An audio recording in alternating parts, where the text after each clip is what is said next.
हाँ तो मेरे प्यारे दोस्तों, आप सभी को फिर से एक बार स्वागत है मीरा एकेडमी ऑनलाइन प्लेटफॉर्म पर। और मीरा एकेडमी ऑनलाइन प्लेटफॉर्म के साथ साथ ए कुमार ऑनलाइन प्लेटफॉर्म पर भी आपका हार्दिक स्वागत है। तो चलिए मेरे प्यारे दोस्तों, मेरा नाम इंजीनियर ए कुमार, जो कि क्लास 11th और 12th का मैं फिजिक्स पढ़ाता हूँ।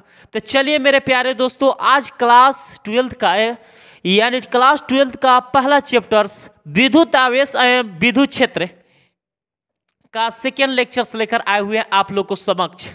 जो कि जितने भी लोग फर्स्ट लेक्चर्स को नहीं देखे हैं तो प्ले लिस्ट में दिया गया है, इसको जरूर जाकर आप लोग देख लें ताकि सेकेंड लेक्चर्स को बहुत अच्छे पूर्वक से समझ सके। क्योंकि जानते हैं बाबू, फिजिक्स जो होता है एक दूसरे से रिलेटिव होता है, यानी एक दूसरे से लिंकअप होता है। और लिंकअप को समझने के लिए आपको लेक्चर्स बाय वीडियो को पढ़ना पड़ता है, तब आप आसानी पूर्वक से समझ या सीख सकते हैं। तो चलिए मेरे प्यारे दोस्तों, इस टॉपिक को स्टार्ट करने से पहले कुछ कोटेशन से शुरुआत करते हैं, उसके बाद हम लोग बिल्कुल मज़े मज़े से हम लोग पढ़ेंगे।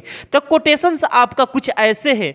नज़र को बदलो तो नज़ारे बदल जाते हैं मेरे प्यारे दोस्त, सोच को बदलो तो सितारे बदल जाते हैं, कश्तियाँ बदलने की ज़रूरत नहीं है मेरे प्यारे दोस्त, दिशा को बदलो तो किनारे खुद ही खुद बदल जाते हैं। चलिए मेरे प्यारे दोस्तों, इसी कोटेशन के साथ हम स्टार्ट करने वाले हैं घर्षण द्वारा आवेशंस यानी विद्युत आवेश तथा क्षेत्र का सेकेंड लेक्चर्स आप लोग को होगा, जो कि है घर्षण द्वारा आवेशंस। और इसको हम इतना बारीकी पूर्वक से पढ़ेंगे, यह सीधे आपके दिमाग में जाएगा मेरे प्यारे दोस्तों। लेकिन ये आप लोग सभी लोगों से रिक्वेस्ट है कि इस वीडियो को ज़्यादा से ज़्यादा शेयर करें। तो चलिए मेरे प्यारे दोस्तों, हम इसी को स्टार्ट करते हैं बाबू। घर्षण द्वारा आवेशंस क्या है पढ़ने वाले हैं बाबू? घर्षण द्वारा आवेशंस। जरा यहाँ पर समझेंगे क्या पढ़ने वाले हैं बाबू? घर्षण द्वारा आवेशन, घर्षण द्वारा आवेशन, द्वारा आवेशन, आवेशन। घर्षण द्वारा आवेशंस को हम अंग्रेजी में बोलते हैं बाबू, यानी चार्जिंग बाय फ्रैक्शन भी बोला जाता है। Charging by fraction, charging by fraction, by fraction, charging by fraction क्या बोला जाता है बाबू? Charging bye fractions. अब जरा यहाँ पर समझेंगे कि चार्जिंग बाय फ्रैक्शंस एक्चुअली वो होता क्या है। यानी इसको हिंदी में हम बोलते हैं घर्षण द्वारा आवेशंस। इसको नाम से ही स्पष्ट है बाबू कि घर्षण द्वारा आवेशंस होता क्या है। यानी आप जानते हैं कि दो या दो से अधिक वस्तुओं को जब आपस में रगड़ेंगे यानी रॉबिंग करेंगे तो रगड़ने के बाद उस पर चार्ज आ जाते हैं, और रगड़ने के बाद जो चार्ज आते हैं उसी चार्ज को हम एक्चुअली में नाम देते हैं घर्षण द्वारा आवेशंस। यानी मेथड ऑफ चार्जिंग यानी आवेशन के विधि से यह तीन कंसेप्ट को लिया गया है। जो कि पहला कंसेप्ट है बाबू घर्षण द्वारा आवेशंस, और दूसरा का है चालन द्वारा आवेशंस, और तीसरा का है प्रेरण द्वारा आवेशंस। तो सबसे पहला आपका पॉइंट रहेगा घर्षण द्वारा आवेशंस यानी चार्जिंग बाय फ्रैक्शंस। तो चार्जिंग बाय फ्रैक्शंस को पढ़ने के लिए हम फिगर के सहायता से पहले समझ लेते हैं, उसके बाद आगे की तरफ हम लोग बढ़ेंगे। तो फिगर बाबू पहले समझ जाइएगा, तो डिफिनेशंस लिखना कोई बड़ी बात नहीं है, फिगर में ही स्पष्ट रहता है आपका डिफिनेशंस। अब बाबू यहाँ पर समझिए, आप लोग मेरे फिगर को लास्ट तक आप लोग देखते रहिएगा ताकि समझ सके आप लोग आसानी पूर्वक। देखिए बाबू यहाँ पर क्या लिए हैं, आपको कोई सिल्क क्लॉथ लिखा हुआ है बाबू, यहाँ पर ग्लास रॉड लिखा हुआ है। यानी यह बाबू कांच के छड़ है बाबू। यह किसका छड़ है बाबू? कांच के छड़ है, इसको हिंदी में बोलते हैं कांच के छड़। और जो यह है बाबू सिल्क क्लॉथ के मतलब होता है रेशम के कपड़े। क्या होता है बाबू? रेशम के कपड़े, रेशम के कपड़े। क्या होता है बाबू? रेशम के कपड़े। अब बाबू यहाँ पर समझेंगे यहाँ पर चार्ज को कैसे उत्पन्न किया जाता है। अब जरा यहाँ पर समझिए, यहाँ पर मान लेते हैं कोई कांच के छड़ है, ये बाबू यह कांच का छड़ है। क्या है बाबू? कांच का छड़ है। लेकिन यह जो है बाबू यह आपका यानी कि रेशम के कपड़ा है, यानी कपड़े है। क्या है बाबू? रेशम के कपड़े है। लेकिन कांच के छड़ पर न कोई चार्ज है और न तो कोई रेशम के कपड़े पर कोई चार्ज है, लेकिन जैसे ही एक दूसरे से रगड़ देते हैं यानी टकरा देते हैं यानी रॉबिंग कर देते हैं, तो रॉबिंग करने के बाद क्या होता है यानी दोनों पर चार्ज आ जाते हैं। क्या आता है बाबू? दोनों पर चार्ज आ जाते हैं। तो कुछ ऐसे चार्ज आते हैं बाबू, यानी कांच के जो छड़ होता है इस पर पॉजिटिव नेचर का चार्ज आ जाता है, और जो यहाँ पर रेशम के कपड़े हैं इस पर निगेटिव नेचर का चार्ज आ जाता है। किस पर चार्ज आता है बाबू? निगेटिव नेचर का चार्ज आ जाता है। और कांच के छड़ पर पॉजिटिव नेचर का चार्ज एक्चुअली में कैसे आता है, और यहाँ पर रेशम के कपड़े पर निगेटिव नेचर का चार्ज एक्चुअली में कैसे आता है, तो जरा यहाँ पर समझेंगे। आप लोग को आवेश के हम प्रकार पढ़ाए थे बाबू, पढ़ाए थे कि नहीं? तो धनात्मक आवेश क्या होता था बाबू? सामान्य अवस्था में कमी को दर्शाना ही धनात्मक आवेश कहलाता था। तो जिसमें इलेक्ट्रॉनों की कमी होगी, जिसमें मान लेते हैं यहाँ पर इसको रॉबिंग कीजिएगा, तो रॉबिंग करने के बाद इलेक्ट्रॉन्स आपका इसमें चले आएंगे, तो यानी आपका कांच के छड़ से इलेक्ट्रॉन्स आपका यानी कपड़े के रेशम के कपड़े में ट्रांसफर हो रहे हैं। तो इसमें आपका कांच की छड़ में क्या हो रहा है बाबू? कांच के छड़ में कमी आ रही है। तो कमी आती हो तो वह धनात्मक चार्ज को इंडिकेट करता है, यानी पॉजिटिव चार्ज को इंडिकेट करता है। अगर मान लेते हैं और इलेक्ट्रॉन्स यहाँ पर सिल्क कपड़े यानी रेशम के टुकड़े में इलेक्ट्रॉन्स ट्रांसफर हो जाते हैं, तो ट्रांसफर होने के बदौलत यहाँ पर इलेक्ट्रॉनों की क्या हो जाती है बाबू? अधिकता हो जाती है। तो अधिकता होने के मतलब यही होता है बाबू, अधिकता होने के मतलब यह निगेटिव चार्ज को इंडिकेट करता है। कौन सी चार्ज को इंडिकेट करता है बाबू?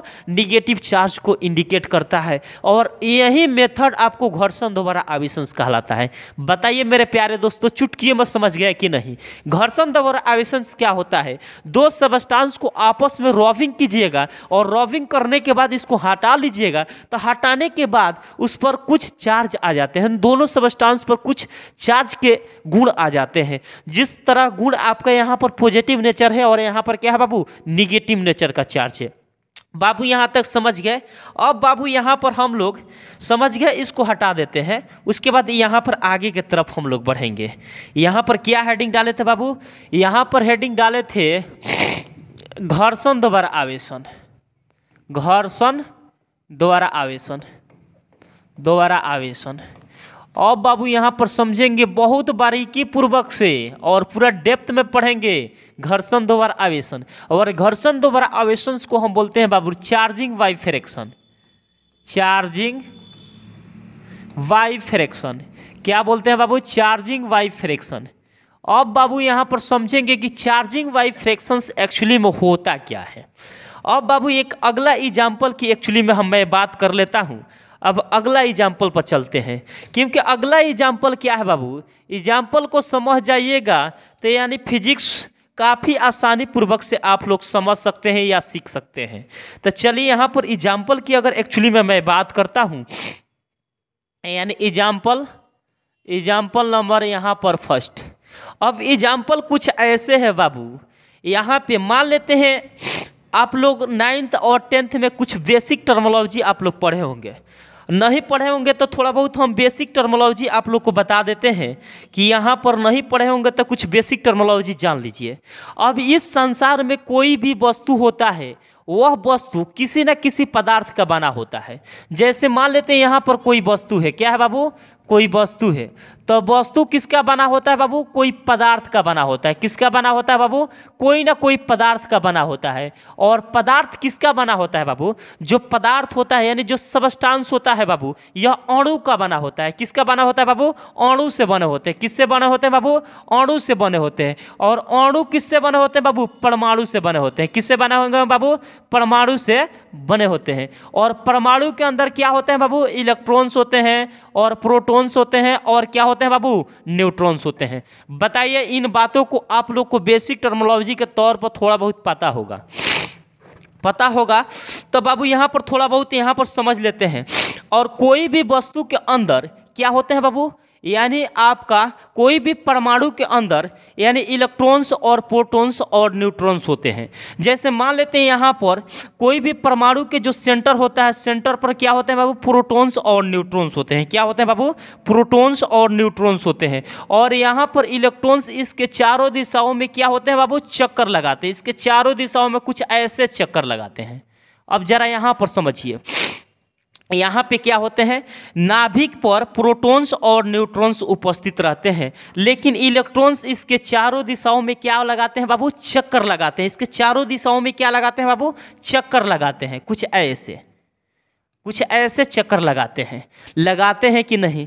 लेकिन इन अलग से यहाँ पर इन सेलों में अलग अलग कक्ष के लिए अलग अलग एनर्जी लेवल भी होता है, जिसको हम एनर्जी लेवल को हम KLMN द्वारा सूचित करते हैं, या 1 2 3 4 द्वारा सूचित किया जाता है, यानी KLM और N से सूचित करते हैं, यानी ऊर्जा स्तर बोलते हैं। इसको एनर्जी लेवल डायग्राम भी बोला जाता है। अब देखिए बाबू यहाँ पे, अब आप लोग जानते हैं कि प्रोटॉन पर कौन सा चार्ज होता है बाबू, पॉजिटिव नेचर का चार्ज होता है, और इलेक्ट्रॉन पर कौन सा चार्ज होता है बाबू, निगेटिव नेचर का चार्ज होता है। और यहाँ पर न्यूट्रॉन पर क्या होता है बाबू, कौन सा नेचर का चार्ज होता है, यानी कोई प्रकार का चार्ज नहीं होता है, यानी खुद वह न्यूट्रल होता है। इतना बात सभी लोग को पता लग गया कि नहीं। अब बताइए, यहाँ तक कोई डाउट नहीं हुआ होगा। तो बाबू एक और एग्जाम्पल हम VIP सा एग्जाम्पल समझ लेते हैं, उसके बाद आगे की तरफ हम लोग बढ़ेंगे। तो एग्जाम्पल कुछ ऐसे हैं मेरे प्यारे दोस्त, यानी कुछ एग्जाम्पल ऐसे हैं। मान लेते हैं यहाँ पर कोई वस्तु है, जरा यहाँ पर समझिए। मान लेते हैं यहाँ पर कोई वस्तु है,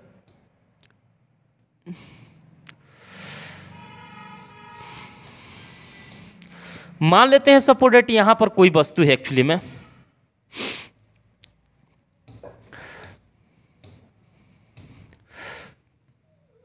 मान लेते हैं यहाँ पर कोई वस्तु है, और एक वस्तु यहाँ पर भी है, और फिर यहाँ पर भी एक वस्तु मान लेते हैं, फिर यहाँ पर भी एक वस्तु मान लेते हैं। लीजिए, यहाँ पर कुछ ऐसे करके वस्तु मान लिए हैं, और इस वस्तु का नाम हम दे देते हैं बाबू A, और इस वस्तु का नाम दे देते हैं B, और इस वस्तु का नाम क्या है बाबू A, और इस वस्तु का नाम क्या है बाबू B। बताइए यहाँ तक कोई डाउट। अब जानते हैं कि कोई भी वस्तु है तो वस्तु पदार्थ से मिलकर बना होता है, और पदार्थ अणु से मिलकर बना होता है, और अणु जो होते हैं परमाणु से मिलकर बने होते हैं, और परमाणु के अंदर जो होते हैं इलेक्ट्रॉन्स, प्रोटॉन्स और न्यूट्रॉन्स होते हैं। इतना बात सभी लोगों को पता होगा। अब देखिए बाबू, यहाँ पर एक काम करते हैं बाबू। अब यहाँ पर कोई वस्तु है, तो वस्तु में मान लेते हैं यहाँ पर कोई प्रकार की चार्ज नहीं, यानी Q1 बराबर यहाँ पर 0।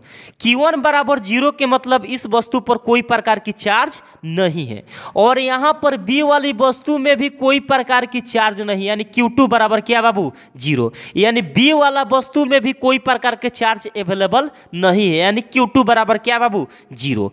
उसके बाद यहाँ पर क्या करते हैं, अब इन दोनों वस्तुओं को आपस में रगड़ देते हैं, यानी रगड़ कर हम दूर ले जाते हैं। अब देखिए, दोनों वस्तुओं को आपस में रबिंग करेंगे, यानी रगड़ने के बाद यहाँ पर क्या होता है, यानी दोनों वस्तुओं को आपस में रगड़ने के बाद यहाँ पर इलेक्ट्रॉन का स्थानांतरण हो जाता है।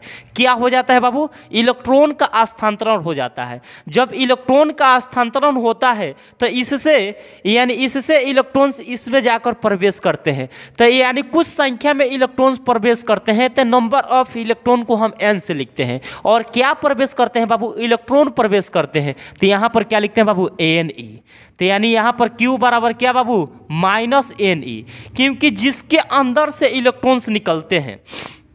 देखिए बाबू, यहाँ पर Q बराबर यहाँ पर क्या हो जाएगा बाबू, Q बराबर यहाँ पर जिसके अंदर से इलेक्ट्रॉन्स निकलते हैं तो उस पर पॉजिटिव नेचर का गुण आ जाता है। कौन सा चार्ज का गुण आ जाता है बाबू, पॉजिटिव नेचर का गुण आ जाता है। और जिसके अंदर प्रवेश करते हैं उसमें निगेटिव नेचर का गुण आ जाता है। कौन सा चार्ज का गुण आ जाता है बाबू, निगेटिव नेचर का गुण आ जाता है। और यहाँ पर देखिए बाबू, Q बराबर यहाँ पर इसके अंदर से निकल रहे हैं इलेक्ट्रॉन्स, तो Q बराबर यहाँ पर क्या +Ne होगा। और यहाँ पर क्या होता है, इसके अंदर प्रवेश कर रहे हैं, तो यहाँ पर Q1 और यहाँ पर Q2 बराबर यहाँ पर माइनस क्या हो जाएगा बाबू Ne। यानी कहने का मतलब है कि इस वस्तु पर कौन सा चार्ज आया, प्लस चार्ज आया। क्या आया, प्लस चार्ज आया। और इस वस्तु पर कौन सा चार्ज आया बाबू, माइनस चार्ज आया। कौन सा चार्ज आया, माइनस चार्ज आया। अब देखिए यहाँ पर इस बात को आप लोग समझ गए होंगे। पहले यहाँ पर कोई वस्तु था और दोनों वस्तु पर कोई प्रकार के चार्ज अवेलेबल नहीं था। अब एक काम किए, दोनों वस्तुओं को आपस में रगड़ दिए, यानी रॉबिंग कर दिए। तो रॉबिंग करने के बाद क्या हुआ, किसी वस्तु पर धनात्मक प्रकृति का चार्ज आ गया तो किसी वस्तु पर ऋणात्मक प्रकृति का चार्ज आ गया। तो यहाँ पर जिसके अंदर से इलेक्ट्रॉन निकल रहे हैं, तो इलेक्ट्रॉन निकलने के मतलब उस पर पॉजिटिव नेचर का चार्ज है, और जिसके अंदर इलेक्ट्रॉन प्रवेश कर रहे हैं उस पर निगेटिव नेचर का चार्ज है। बताइए यहाँ तक कोई डाउट? अब घर्षण द्वारा आवेशन आप सिंपल से तरीके में लिख सकते हैं। आवेशन के इस विधि में किन्हीं दो पदार्थों को आपस में रगड़ रगड़ के दूर ले जाते हैं, तो किन्हीं पदार्थों पर धनात्मक प्रकृति का आवेश उत्पन्न होता है तो किन्हीं पदार्थों पर ऋणात्मक प्रकृति का आवेश उत्पन्न होता है। यह पदार्थों के गुण धर्म पर निर्भर करता है। अब बताइए मेरे प्यारे दोस्तों, यहाँ तक कोई डाउट? अब देखिए यहाँ पर एक बेसिक टर्मिनोलॉजी के तौर पर इस पॉइंट को हम थोड़ा बहुत देख लेते हैं बाबू। बेसिक टर्मिनोलॉजी के, अगर मान लेते हैं यहाँ पर इलेक्ट्रॉन यहाँ पर निकलेगा, निकलेगा यानी यहाँ मान लेते हैं इलेक्ट्रॉन जिस सबस्टांस यानी जिस वस्तु से निकलेगा तो वह वस्तु में क्या होगी बाबू, इलेक्ट्रॉनों की कमी होगी। क्या होगी बाबू? इलेक्ट्रॉनों की, उस वस्तु में क्या होगा बाबू, इलेक्ट्रॉनों की कमी होगा। क्या होगा बाबू? इलेक्ट्रॉनों की कमी होगा, यानी इलेक्ट्रॉन की क्या होगा बाबू, कमी होगा। और जब कमी होगा तब वस्तु क्या होगा, धनावेशित होगा। क्या होगा बाबू? धनावेशित होगा। धनावेशित होगा। क्या होगा बाबू? धनावेशित होगा। यानी इस पॉइंट क्लियर हो गया, यह पॉइंट क्लियर हो गया। अगर मान लेते हैं इलेक्ट्रॉन जब प्रवेश करेगा, क्या करेगा बाबू? प्रवेश करेगा। जब इलेक्ट्रॉन प्रवेश करेगा तो इलेक्ट्रॉनों की क्या होगी बाबू, अधिकता होगी। इलेक्ट्रॉन की क्या होगी, अधिकता होगी। अधिकता, इलेक्ट्रॉन की क्या होगी बाबू, अधिकता होगी। और जब अधिकता होगी तो वस्तु क्या होगा, धनावेशित। वस्तु क्या होगा, ऋणावेशित होगा। ऋणावेशित होगा। क्या होगा बाबू, ऋणावेशित होगा। यह आप लोग को पहला लेक्चर्स में हम बताए थे। आवेश जो होता है दो प्रकार का होता है। तो धनात्मक आवेश इलेक्ट्रॉनों की कमी को दर्शाता है। जब कमी होगा तो वह आपको पॉजिटिव चार्ज को इंडिकेट करेगा। कौन सी चार्ज को इंडिकेट करेगा, पॉजिटिव। और जब इलेक्ट्रॉनों की अधिकता होगी वह कौन सी चार्ज को इंडिकेट करेगा बाबू, निगेटिव चार्ज को इंडिकेट करेगा। यहाँ तक बताइए कोई डाउट? तो यहाँ पर भी टर्मिनोलॉजी वही लगाए हैं बाबू। यहाँ पर मान लेते हैं इससे इलेक्ट्रॉन्स निकलेंगे, तो यहाँ से निकल रहे हैं, तो यानी इसमें इलेक्ट्रॉनों की क्या होगी बाबू, कमी होगी। और जब कमी होता है तो यहाँ पर इस पर कौन सा चार्ज आता है, यानी पॉजिटिव नेचर का चार्ज आता है। कौन सा नेचर का चार्ज आता है बाबू, पॉजिटिव नेचर का चार्ज आता है। अब देखिए इलेक्ट्रॉन का जब प्रवेश करेगा, यानी इसके अंदर प्रवेश करेगा, तो इलेक्ट्रॉनों की क्या होगी बाबू, अधिकता होगी। क्या होगी बाबू, अधिकता होगी। और जब अधिकता होगी तो वस्तु क्या होगा, ऋणावेशित होगा। क्या होगा बाबू, ऋणावेशित होगा। यहाँ तक बताइए, यहाँ तक कोई डाउट? बाबू यहाँ तक घर्षण द्वारा आवेशन आप बहुत बारीकी पूर्वक से समझ चुके हैं, डेप्थ में भी समझ चुके हैं। यानी पहले प्लेट पर आवेश का मान क्या था बाबू, शून्य। तो यानी पहला पॉइंट हम लिख लेंगे, पहले प्लेट पर आवेशों के मान क्या है बाबू, शून्य। तो पहला पॉइंट में लिख लेंगे बाबू, पहला पॉइंट में लिख लेंगे पहले दोनों प्लेटों पर आवेश का मान क्या था बाबू, शून्य। अगर दूसरा पॉइंट की बात करते हैं तो घर्षण के बाद दोनों प्लेट पर क्या हो गया, आवेश आ गया। घर्षण के बाद दोनों प्लेट पर क्या आ गया, आवेश आ गया। तो एक पर धनात्मक आवेश आया तो दूसरे पर ऋणात्मक प्रकृति का आवेश आया। लेकिन यहाँ पर इनका आवेश का परिमाण की एक्चुअली में बात करते हैं, यानी Q1 और Q2 की बात करते हैं, यह दोनों का परिमाण क्या होता है, आपस में बराबर होता है। बताइए यहाँ तक कोई डाउट? यहाँ तक सभी लोग को समझ में आ गया। अब बाबू यहाँ पर इसको डिफाइन करने की एक्चुअली में बात आता है कि यहाँ पर सिंपल से तरीके में इसको हम डिफाइन कैसे कर सकते हैं। तो बाबू यहाँ पर डिफाइन करने का तरीका यहाँ पर कुछ ऐसे लिखेंगे बाबू, यहाँ पे कुछ ऐसे लिखेंगे बाबू। आवेशन के इस विधि में, आवेशन के इस विधि में, इस विधि में किसी दो पदार्थों को दो पदार्थों को वापस में रगड़ के दूर ले जाते हैं, रगड़ कर दूर ले जाते हैं, रगड़ के दूर ले जाते हैं, तो किन्हीं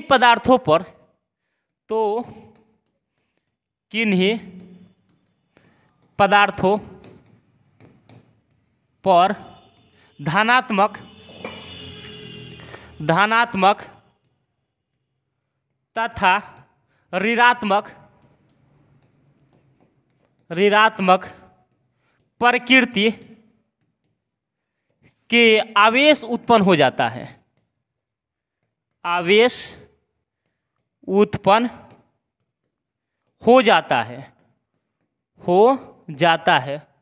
घर्षण द्वारा आवेशन कहलाता है, घर्षण द्वारा आवेशन कहलाता है।